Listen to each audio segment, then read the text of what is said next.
5 il bundan öncə Zəfəri günündə, hansı ki 8 noyabr Şuşanın azad olunması günündə iştirak edən o şəxslərdən biri Müşfiq qardaşım və Arzu qardaşım.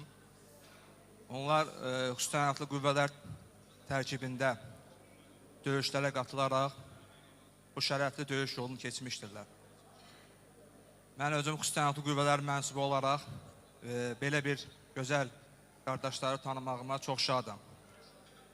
Söz yerinə çəkər, 5 il bundan öncə bu günü bu qardaşlar, yəni gördüyünüz bu qardaşlar elə bir qəhrəmanlıq, elə bir şücaət göstəriblər ki, onu mən hər zaman, hər yerdə fəxrlə, qürurla deməyi özümə borc bilirəm.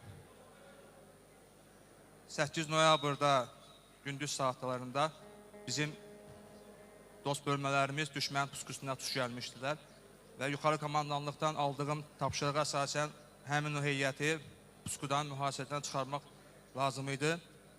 Və bu anda mənim biri sağ qolum, biri sol qolum, yəni o döyüşdə o tapşırığı uğurla yerinə yetirmək üçün canlarını əsirgəmədilər. Bir an olsun. O döyüşə atılmaq özü bir qəhrəmanlıqdır, amma döyüşün içində əlavə şücaət, qəhrəmanlıq göstərmək o hər oğlana nəsib olmur. Müşfiq qardaşım, yəni bunu belə deyirəm, tərif eləmirəm, olan reallığı deyirəm.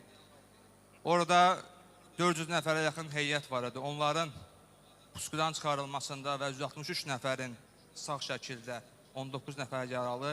Təbii ki, döyüş qansız, qadasız olmur. Biz bugünkü gündə xoş günlər keçirməyimizə görə bizim şəhidlərimizə, qazilərimizə, veteranlarımıza borcluyuq.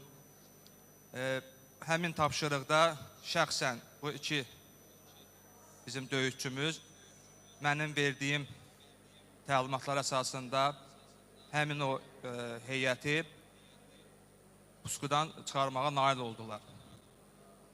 Mən belə bir insanları tanımağımla həqiqətən fəxr edirəm və istədim ki, sizlər də tanıyasınız.